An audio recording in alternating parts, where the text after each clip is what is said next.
Terima kasih Tuhan, kami sudah memuji memuliakan Engkau. Tiba saatnya kami mau diperlengkapi dengan kebenaran firman Tuhan.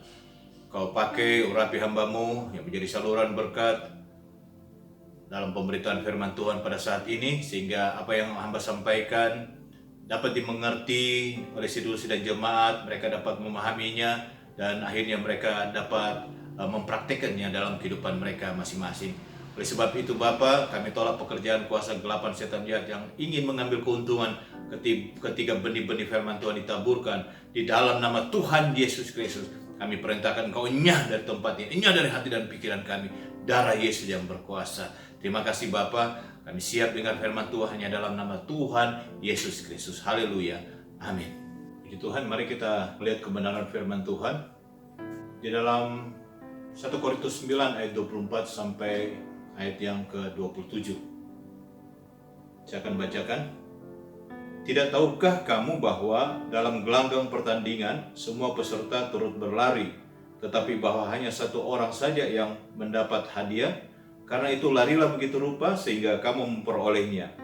Tiap-tiap orang yang turut mengambil bagian dalam pertandingan menguasai dirinya dalam segala hal. Mereka berbuat demikian untuk memperoleh suatu mahkota yang fana, tetapi kita untuk memperoleh suatu mahkota yang abadi. Sebab itu aku tidak lari tanpa tujuan, dan aku bukan petinju yang sembarangan saja memukul, tetapi aku melatih tubuhku dan menguasainya di seluruhnya, supaya sesudah memberitakan Injil kepada orang lain, jangan aku sendiri ditolak. Puji Tuhan.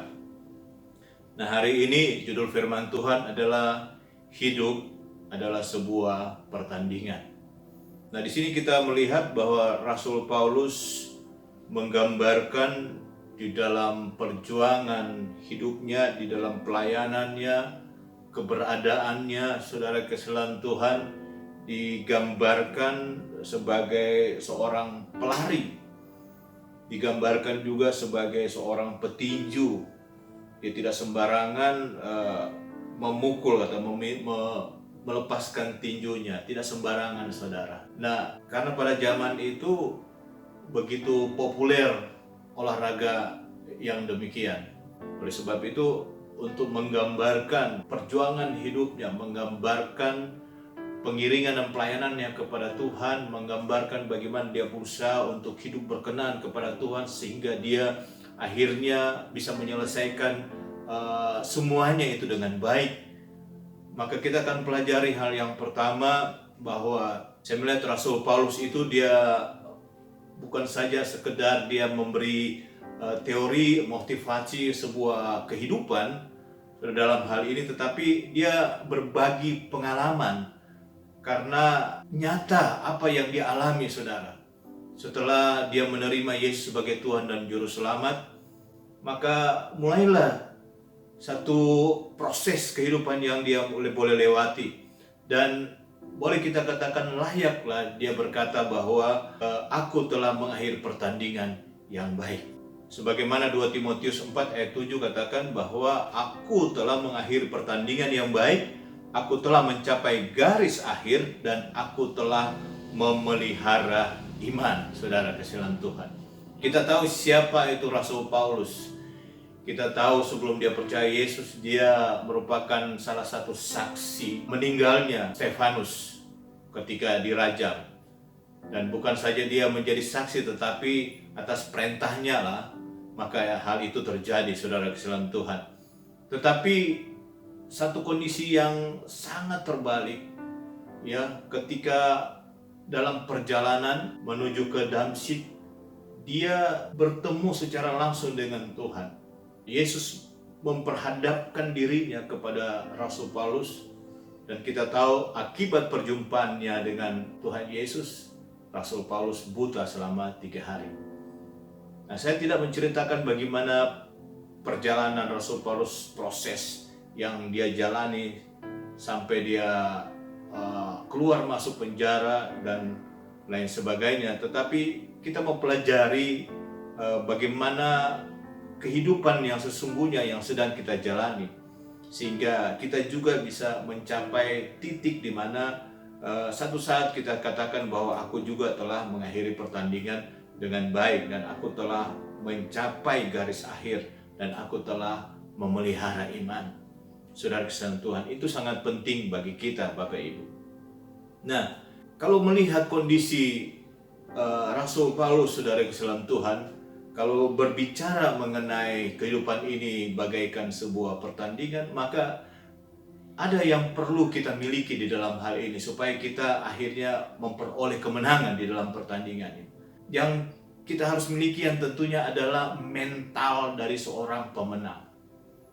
Ya, kalau dia memiliki mental seorang pemenang, saudara, dia akan berjuang, dia akan berusaha sekuat mungkin, dia akan melakukan banyak hal, saudara, untuk mencapai kemenangan itu. Nah, oleh sebab itu hal yang pertama, ya, ketika seorang memiliki mental pemenang, akhirnya dia memperoleh kemenangan. Hal yang pertama kalau melihat dalam pembacaan ini, Bapak Ibu Saudara kesayangan Tuhan, di dalam 1 Korintus 9 ayat 25 dikatakan, tiap-tiap orang yang turut mengambil bagian dalam pertandingan menguasai dirinya dalam segala hal. Mereka berbuat demikian untuk memperoleh suatu mahkota yang fana, tetapi kita untuk memperoleh mahkota yang abadi. Memiliki mental pemenang yang pertama kalau kita baca di sini, kita harus mampu menguasai diri. Sekali lagi, mampu menguasai diri. Ya, tiap-tiap orang yang turut mengambil bagian dalam pertandingan, kata Rasul Paulus, menguasai dirinya dalam segala hal. Nah, penting saudara kesayangan Tuhan, seorang calon pemenang atau seorang olahragawan, ya, apapun dia, saudara, dia harus memiliki yang namanya penguasaan diri. Pengendalian itu penting, pengendalian diri, saudara kesayangan Tuhan. Jangan sampai dia tidak bisa menguasai diri, akhirnya mengacaukan pertandingan itu. Saya ingat, saudara, ketika saya masih aktif melatih diri saya, ada 5 sumpah yang menjadi tradisi kami sebelum memulai latihan kami. Dan itu kami lakukan itu 2 kali mengucapkan sumpah itu. Jadi sebelum memulai pertandingan, latihan maksud saya, dan sesudah latihan kami harus mengikuti atau menjalankan tradisi mengucapkan sumpah itu. Ya, ada 5 sumpah, saudara, yang harus kami hafal, bukan saja kami harus dihafal, tetapi harus kami telaah dan mempraktekkan itu di dalam kehidupan kami sebagai seorang karateka pada waktu itu. Nah, yang pertama adalah sanggup memelihara kepribadian. Yang kedua dikatakan sanggup patuh kepada kejujuran. Yang ketiga sanggup mempertinggi prestasi. Yang keempat sanggup menjaga sopan santun. Dan yang kelima ini adalah sanggup menguasai diri. Sebenarnya ini, saudara, hal yang sederhana, ya, tapi sesungguhnya itu sulit untuk dijalani. Sanggup menguasai diri. Kenapa, saudara? Artinya jangan kita mudah terpancing, ya, dengan suatu suasana yang akhirnya memojokkan kita dan akhirnya melukai, ya, seseorang dengan ilmu bela diri yang kita miliki. Itu yang harus kita perhatikan, saudara, sebagai seorang karateka. Sanggup menguasai diri. Nah, 1-4 itu kita sudah lewati, miliki, saudara, tetapi akhirnya kita gagal di bagian yang kelima, itu akhirnya semua sia-sia, Bapak Ibu. Nah, ini sangat berbahaya, sekali lagi, ketika seseorang itu tidak bisa menguasai diri.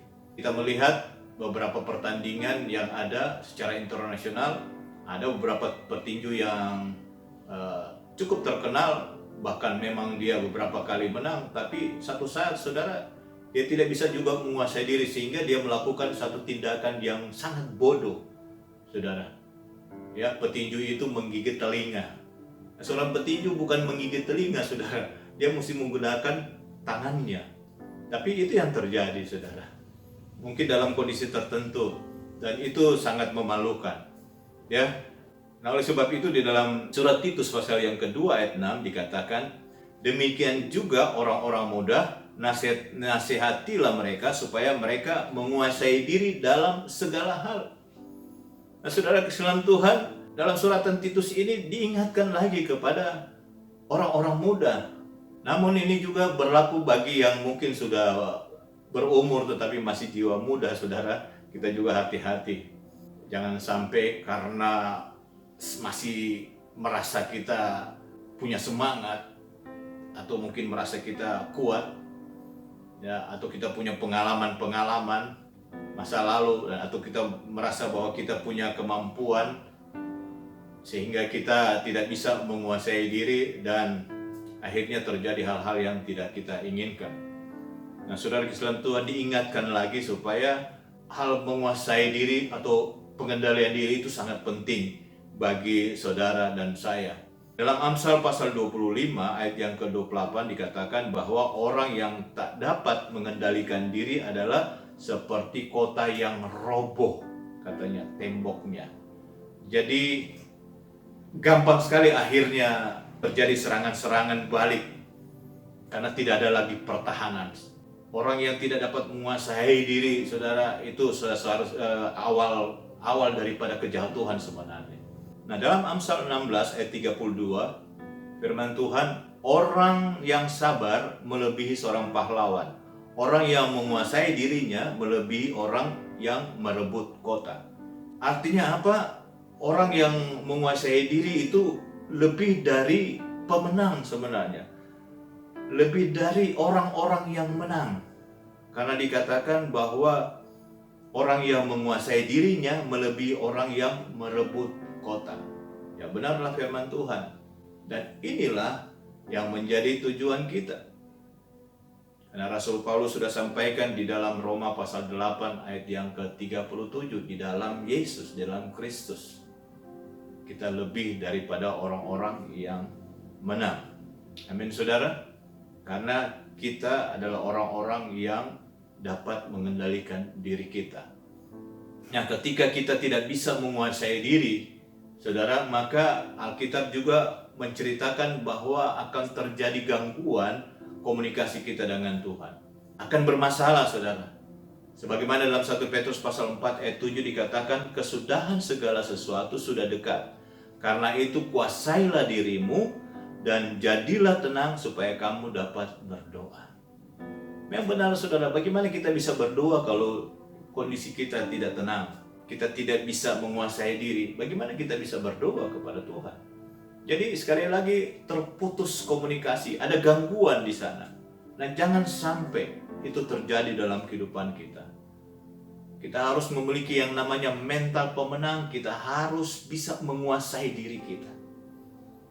Karena Galatia pasal 5 ayat 22 sampai 23 kita tahu ada 9 buah roh yang harus ada pada setiap orang yang percaya. Dan pada 9 buah roh itu yang terakhir dicatat dalam Galatia 5 ayat 23 adalah penguasaan diri. Itu berarti sangat penting, saudara. Buah roh ada dalam kehidupan kita. Kalau memang kita mau bersungguh-sungguh, kita bisa mengusahakannya, katanya, dengan menambahkan. Dalam 2 Petrus pasal yang pertama ayat 5 sampai 6, saudara, di sana mencatat juga yang harus kita usahakan sungguh-sungguh menambahkan kepada pengetahuan, penguasaan diri, kepada penguasaan diri, ketekunan, dan seterusnya. Nah, hal yang kedua, bagaimana kita memiliki mental seorang pemenang? Yaitu harus ada tujuan. Kita harus fokus, saudara. Kita lihat di dalam 1 Korintus pasal yang ke-9 ayat yang ke-26. Dikatakan, sebab itu aku tidak berlari tanpa tujuan dan aku bukan petinju yang sembarangan saja memukul, saudara. Rasul Paulus katakan ketika dia menggambarkan kehidupannya seperti seorang atlet, maka ketika dia berlari, saudara, ya dia berlari dengan satu tujuan yang pasti, arahan-arahan yang pasti, saudara. Bahkan digambarkan sebagai seorang petinju, ketika dia memukul, dia tidak sembarangan memukul. Dia harus tahu ketika dia memukul itu, pukulannya itu harus masuk. Jangan sampai, saudara, pukulannya itu sia-sia. Tenaga akan terkuras. Nah, di dalam Filipi pasal yang ketiga kita melihat ayat yang ke-13 dikatakan demikian. Saudara-saudara, aku sendiri tidak menganggap bahwa aku telah menangkapnya. Tetapi ini yang kulakukan, aku melupakan apa yang telah di belakangku dan mengarahkan diri kepada apa yang di hadapanku. Ayat yang ke-14, dan berlari-lari kepada tujuan. Jadi ada tujuannya. Apa tujuannya? Untuk memperoleh hadiah.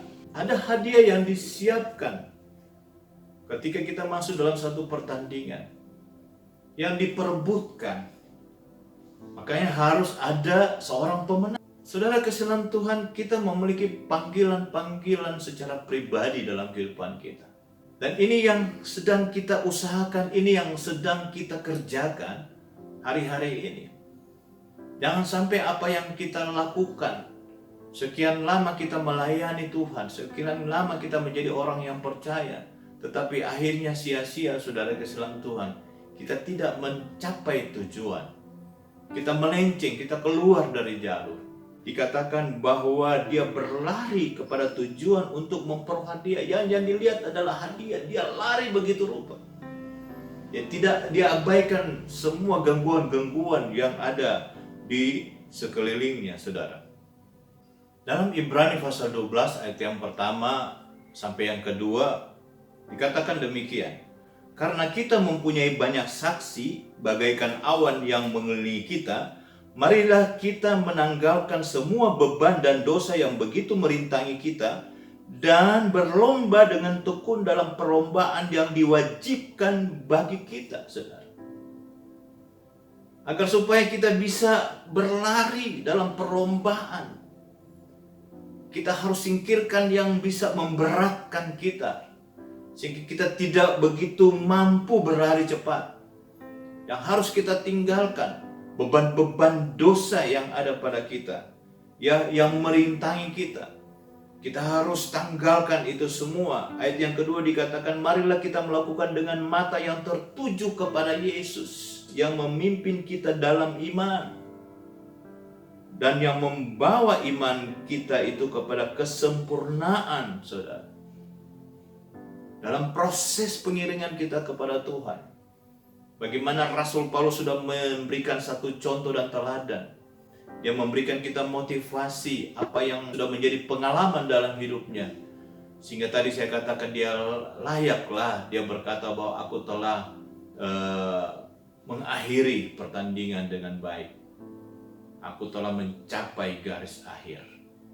Biasanya kita dengar ayat-ayat ini ketika seseorang dipanggil oleh Tuhan. Ayah saya sebelum juga meninggal, dia sudah pesan bahwa ketika dia meninggal, biar kiranya ayat itu ditaruh juga di batu nisannya.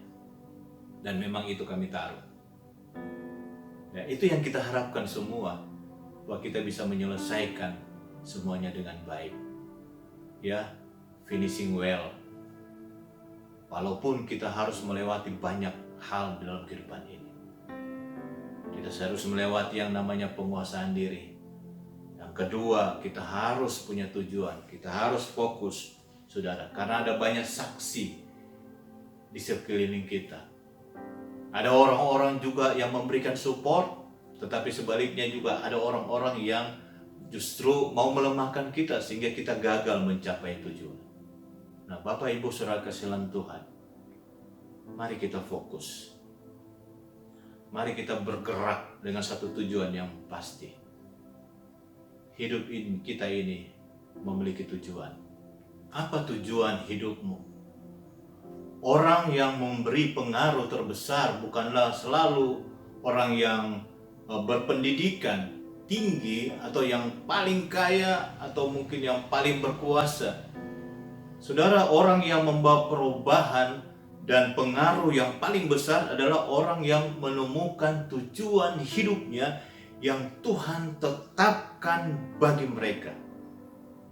Ini penting kita ketahui, saudara, bahwa hidup ini punya tujuan. Nah, saudara kasihan Tuhan, hal yang terbesar dalam hidup sekali lagi bukanlah benda atau materi. Hal yang terbesar dalam hidup ketika Anda menemukan kembali tujuan hidup Anda. Banyak orang memberi dirinya untuk sesuatu yang tidak ada hubungan dengan kekekalan.